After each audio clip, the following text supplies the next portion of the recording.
दोस्तों आपको ये वीडियो कैसा लगा आप दोस्तों इसे जरूर मुझे कमेंट करके बताइएगा। और दोस्तों इस वीडियो को जितना ज़्यादा से ज़्यादा हो सके दोस्तों शेयर कीजिए, लाइक कीजिए और सब्सक्राइब कीजिए, जिससे मुझे सपोर्ट मिल पाए और मैं आपकी allows RCC to move and prevent random cracking.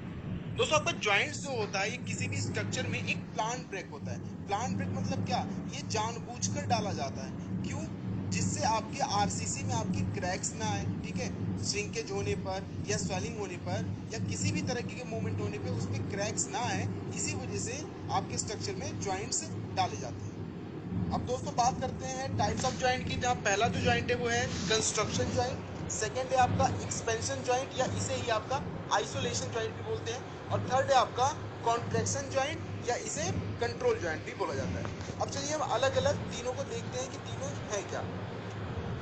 दोस्तों फर्स्ट जॉइंट है हमारा कंस्ट्रक्शन जॉइंट। तो इमेज क्या हुआ आप पहले वो जान लीजिए। मान लीजिए आपने आज कंक्रीटिंग किया, ठीक है, और आज आपका कंक्रीटिंग वर्क कंप्लीट हो गया। अब आपको कल आके फिर वहां पर कंक्रीटिंग करनी है। तो आपने जो एक दिन पहले जो कंक्रीटिंग किया और जो आप एक दिन बाद जो कंक्रीटिंग करेंगे, उन दोनों लेयर्स के बीच में जो एक लेयर होगी, ठीक है, उसे बोल देंगे हम कंस्ट्रक्शन जॉइंट। दोस्तों डिफिनेशन देखते हैं। Where the concrete work stop temporary, bracket में लिखा है joints between the old and the fresh concrete surface, जैसा कि मैंने अभी बताया, ठीक है।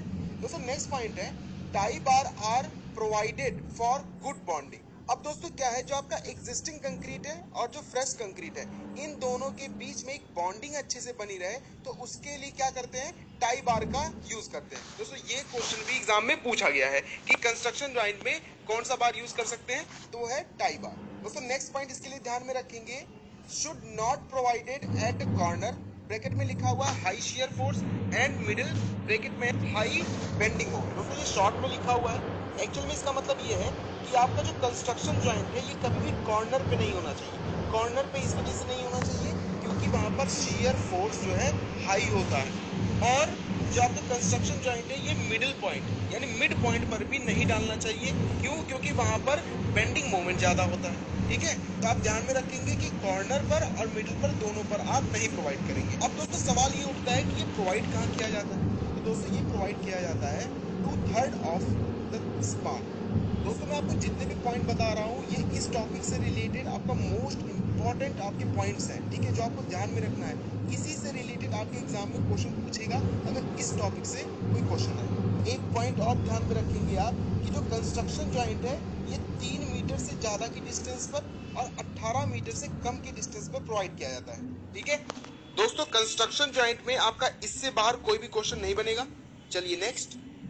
दोस्तों नेक्स्ट हम बात करते हैं एक्सपेंशन जॉइंट या आइसोलेशन जॉइंट। एक्चुअली दोस्तों होता तो एक ही है पर पर्पस इनका अलग अलग होता है। सबसे पहले हम बात करेंगे एक्सपेंशन जॉइंट्स की। गैप फॉर थर्मल एक्सपेंशन और ब्रैकेट में लिखा हुआ है टेम्परेचर डिफरेंस। दोस्तों इसका मतलब ये है कि एक्सपेंशन जॉइंट वहां प्रोवाइड किया जाता है जहां पर आपके थर्मल एक्सपेंशन आने की संभावना हो, यानी टेम्परेचर डिफरेंस के कारण जो एग्जिस्टिंग कंक्रीट है और न्यू कंक्रीट है इनके बीच में एक्सपेंशन के कारण क्या हो, आपके स्ट्रेसेस डेवलप ना हो, इसी वजह से प्रोवाइड किया जाता है एक्सपेंशन जॉइंट। दोस्तों नेक्स्ट हम बात करेंगे आइसोलेशन जॉइंट्स। दोस्तों जैसा कि आप इमेज में देख सकते हैं ये है आपका आइसोलेशन जॉइंट। दोस्तों ये वहां प्रोवाइड करते हैं जहां पर आपको पता हो कि आपके स्लैब में या आपके कॉलम में जो डिफरेंट क्या है मोमेंट है। अब उस मोमेंट के डिफरेंस की वजह से दोस्तों क्या होता है, स्ट्रक्चर में आपका स्ट्रेस डेवलप होता है। तो स्ट्रेस डेवलप ना हो इसी वजह से प्रोवाइड किया जाता है आइसोलेशन जॉइंट। डिफिनेशन देख लेते हैं दोस्तों।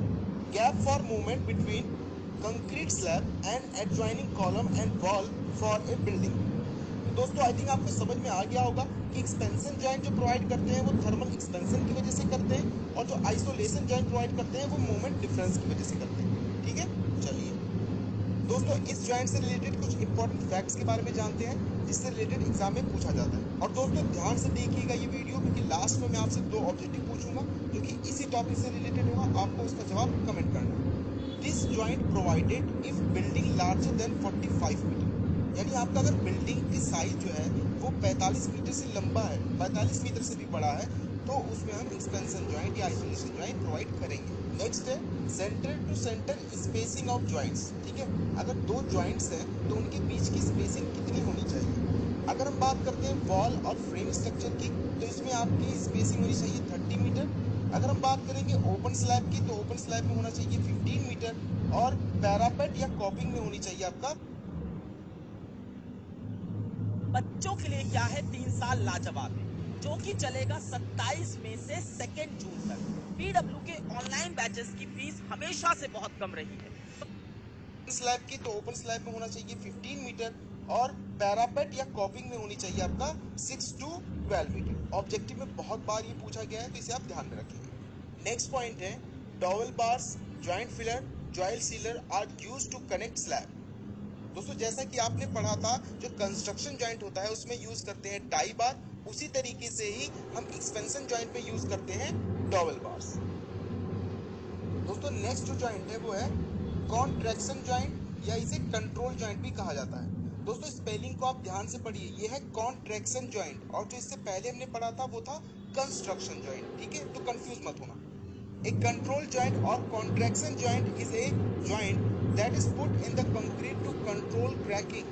मतलब ये एक ऐसा जॉइंट है, कॉन्ट्रैक्शन जॉइंट या कंट्रोल जॉइंट एक ऐसा जॉइंट है जो कि आपके स्ट्रक्चर में कंक्रीट के क्रैकिंग को क्या करता है, कंट्रोल करता है। इसी वजह से कंट्रोल जॉइंट भी बोला जाता है। नेक्स्ट पॉइंट है मैक्सिमम जॉइंट एट 4.5 मीटर इन अनरीइंफोर्स्ड स्लैब। अगर आपके पास अनरीइंफोर्स्ड स्लैब है तो उसमें जो हम जॉइंट है वो 4.5 मीटर पर प्रोवाइड कराते हैं, ठीक है। दोस्तों इसके साथ साथ आप ध्यान रखेंगे in roof wall and floor 5 to 10 metre spacing between the shrinkage joint.